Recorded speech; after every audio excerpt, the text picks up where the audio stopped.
Sister Aya, mocking us for letting Ole come under the control of Montgolfier, taunting us by saying that we poisoned the sister. I could do the same to her, I haven't got enough to feed her. Or, this vampire glyph, I could just paint it on and she'd be gone. Nah. Although, since she's a traveller, it probably wouldn't have any huge side effects. She seems a lot like a mischievous brat, using spiteful comments with her crimson, but out for her own ends with the amber. Maybe she is just like a child who just needs some chance to enjoy herself. As she is a favoured sister, yet is in no better state than anyone else, and her master, who I presume is Echo, is insane by her account.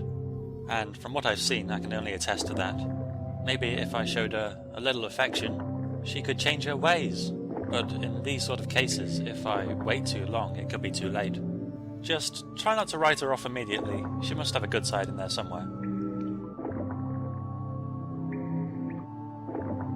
I'm trying to pass all my gold through here because, well, firstly it probably won't fill up my Nerva, but also because I'm just about to get some more gold and I've got no intention of feeding any sisters anytime. Afraid of death? Fool. You're not the victim, you're the threat. You must only lead to death because you're ruining everything along the way. Ire, you're really not helping at all. You should probably just keep comments like that to yourself at the moment. You're almost depleted. You're dying. Tyrant got knocked away from this garden, which is... I don't know why, but it's incredibly lucky. It might be the first one that he's gone to try and feed on, and in order to give you some chance, he gets knocked back automatically? I don't know. No one's got anything to say to us in this chamber. That might be the end of that bombardment of information and mental molestation. This relatively peaceful period will allow me to address some errata that I've been hoarding up from the last episode.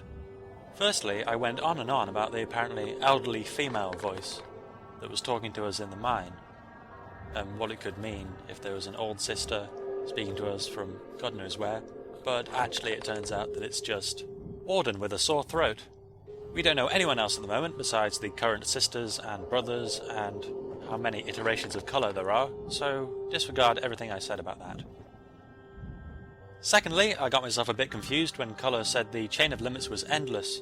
I thought he meant in both directions, but no, he did state that it had a definite bottom, and that is the nightmare. So when I said it didn't sound like that much of a threat, it is actually the ultimate threat. But the chain is still endless, upwards. So we can never get anywhere completely perfect, which is an accurate reflection of life and skill and creativity, but I've said enough about that. I am the colour of your power and fame. A theory that I quite liked, which seems to have too many connections to be just a theory, is that Yanni is Godsend. Ole described a winged girl running around outside in tears. We went outside and saw a winged girl running around looking a bit lost. Yanni is a winged girl who has apparently been to the limit above, has had a look around and didn't see it as anything special. Maybe this upset her a bit. Two little girls in two empty homes, one looking outside, one trying to enclose herself as much as possible, except the one who hides away in her own world can escape to a new one, where the girl who looks outside and has an infinite number of questions to ask has seen her. They truly are both confused and lonely in completely opposite yet incredibly innocent ways.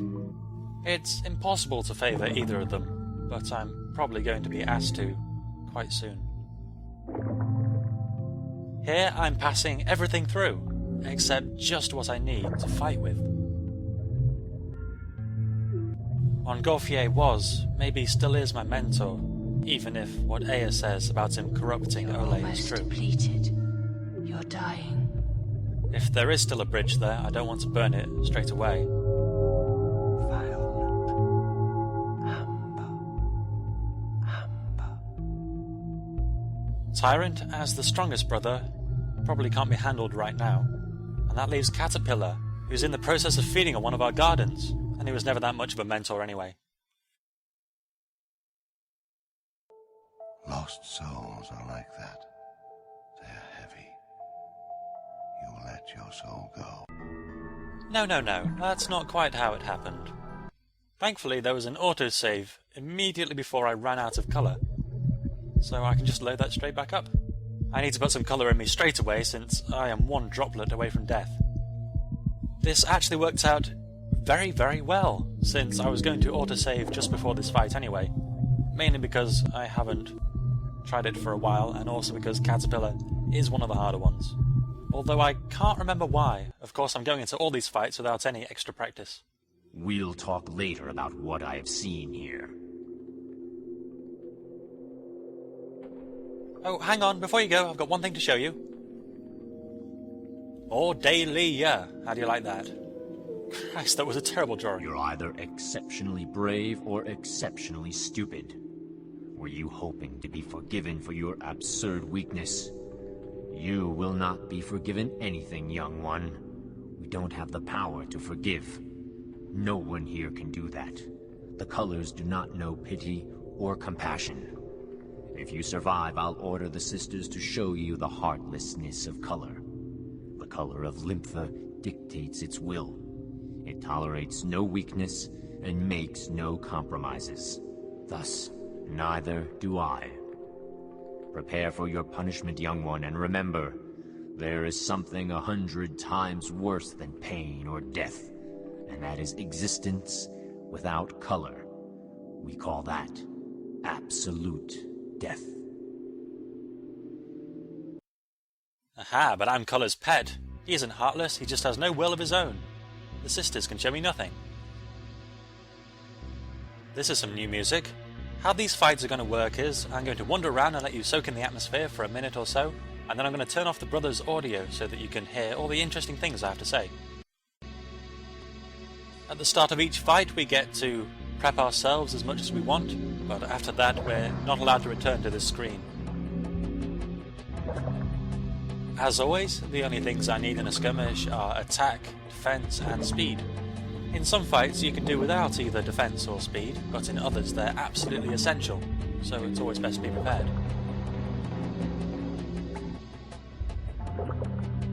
My Nerva could certainly be better. I've only got 2 full vials, but the partially filled ones will be more useful than you think. I'm as ready as I can possibly be. No turning back now. Violet, vibrant chameleon of colors, mysterious tale, lair of the arcane. Come to my call, aid in my vengeance. Battling a hideous, wicked, unfamiliar foe, help me. By lies and deceit, the one who challenges my righteousness shall die. The one who watched me in hope of exposing my weakness be blind. His color shall fail, his hammer shall fall, his voice shall quiver.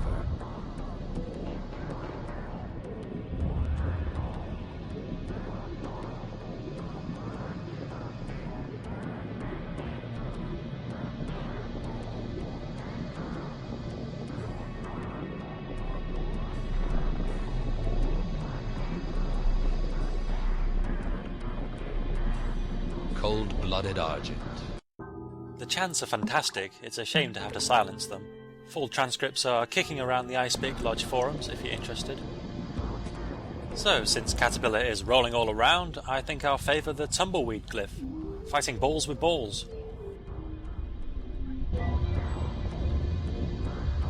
It will almost always reach him eventually, but the main downside is that it takes ages to do so, so it's very hard to make it line up with his vulnerability. Here Violet is just appearing on the outer wheel, and I'm quite close to him, but it still probably won't reach in time. But you can send several out at once to increase the odds. And then switch to something else to get some variation in there.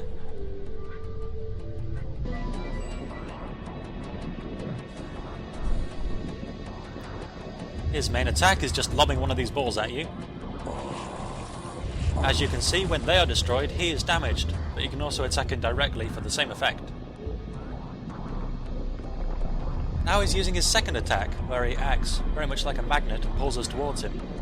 The closer we are to him, the stronger the field, so we have to be quite far away in order to fight against it completely. As you saw when that ball went whiffling past, we are damaged by being in close proximity. And at the end... Oh, this hasn't happened before. I've got some sort of height advantage, but it won't last for long. I don't know whether Tumbleweed works from here, but he's going over there now, so I'm probably going to have to chase after him. Even so, as soon as he threw something at me or dragged me towards him, I would get pulled down or have to dodge out of the way anyway.